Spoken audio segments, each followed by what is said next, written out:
The most paranoid primetime show ever broadcast, and the most peculiar. You might recognize the stars. But what planet were they on?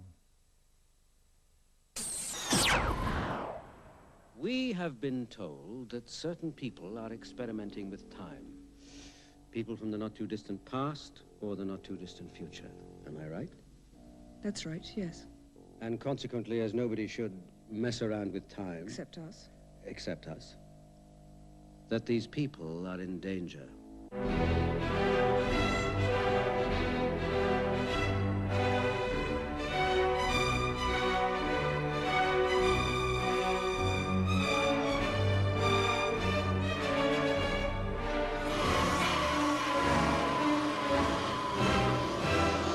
Launched as sort of mainstream television, primetime television, as if it was a soap or something, or as if these days it was reality TV.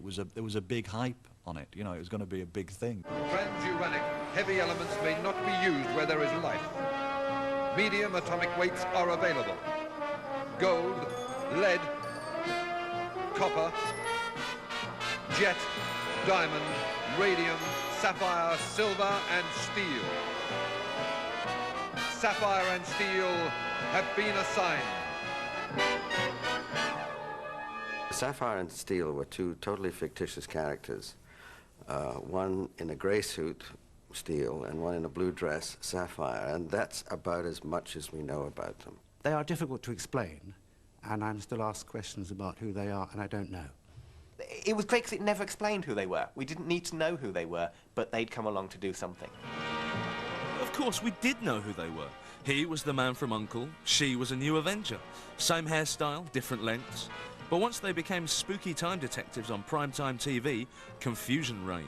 Scary no-face photographs, phantom railway stations, and the tormented screams of flying pillows and slaughtered swans. These time crimes were solved with the occasional help of lumbering lead and cheeky posh ponce, silver. The pure essence of the programme was just them puzzling over puzzles constantly. The puzzle of time. That was it, week in, week out. Find it, Sapphire. Find the darkness. Sapphire and Steel was this very dark and oppressive and claustrophobic show. I mean, the two heroes were fighting. They were fighting sort of concepts. They were fighting the concepts of loss and guilt and misery and pain. They were the real villains there. And this was sort of, you know, just after tea time. No.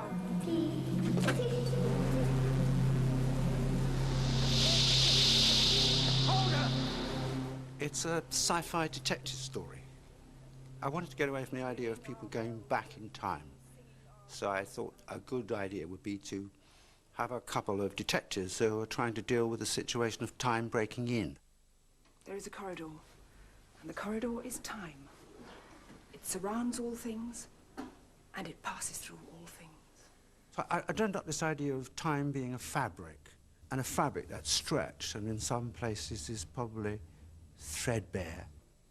This corridor, can you enter it? No, not in the way you imagine. You cannot enter into time. But sometimes, time can try to enter into the present. Break in, burst through and take things. Take people.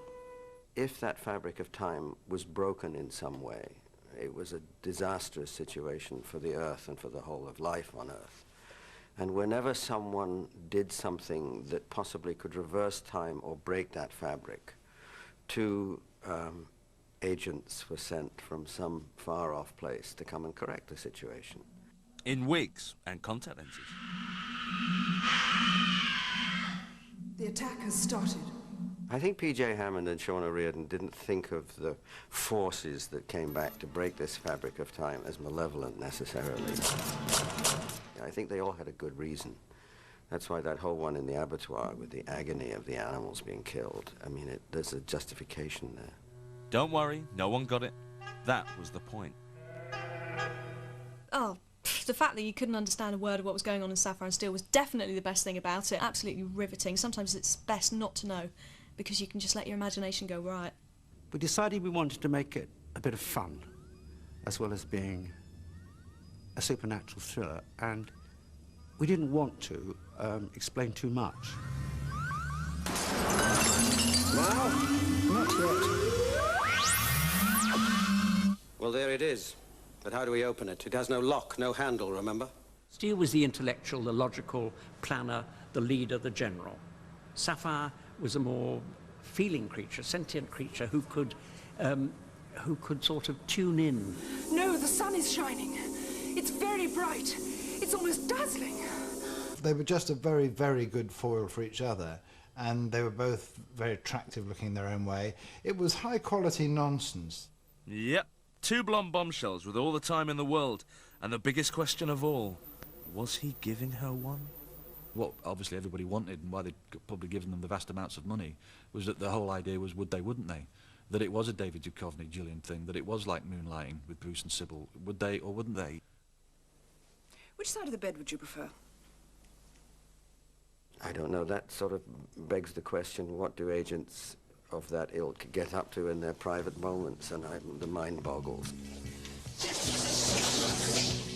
No spaceships, no ray guns, and no men in silver suits. It was about atmosphere, fear, and creaking stairs. As a child, growing up, watching Sapphire and Steel, it scared the living hell out of me. They don't make shows that scary anymore. They make them jokey, but you did not dare go to bed with the light off after Sapphire and Steel. Undead, undead, undead.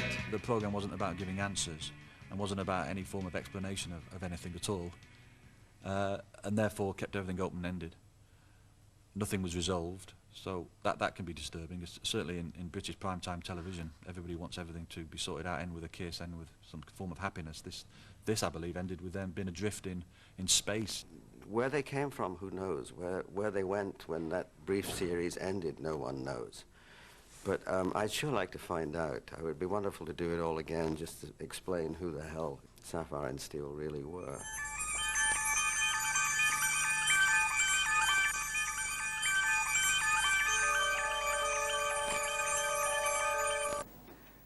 Try to speak to me with your mind. I can help you. Please, Ruth. Try very hard. As I was going up the stair... That's her! Her voice! Be quiet! What is it? A rhyme I knew when I was a kid. How did it go? Tell us. Hang on. I'm trying my best. Yes. That's it. As I was going up the stair, I met a man who wasn't there.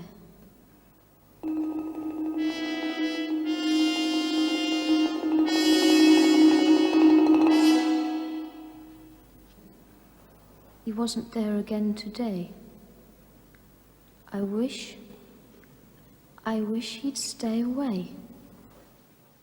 Yes. That's it. That's the one. I remember it. Why do you remember that rhyme in particular?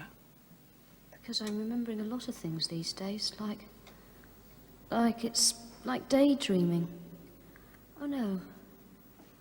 I know why I remembered that. It was the man on the stair. That's weird.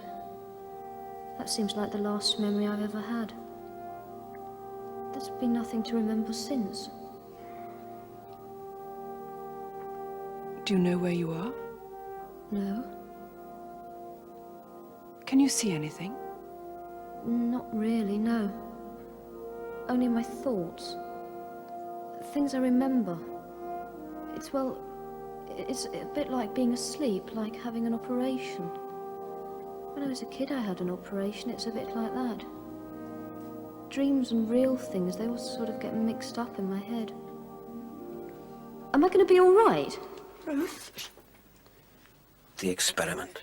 Ask her about the experiment. Yes, you're going to be all right. Oh, good. Ruth, the man on the stair. He just appeared, that's all. I was with Mr. Williamson and he was working and then the man came. He just appeared. What was Mr. Williamson working on at that precise moment? I don't know. Some sort of photograph. Are you sure I'm not in danger? Yes, I'm quite sure. Ruth, where was Mr. Williamson working? In his photographic room? Yeah, in the dark room. But you can't remember exactly what he was doing? No, not really. He was very pleased, excited. He said he discovered something. And I said, would it make him rich? And he laughed, and I remember. He was ever so pleased. He said he'd found a way to... What's happening?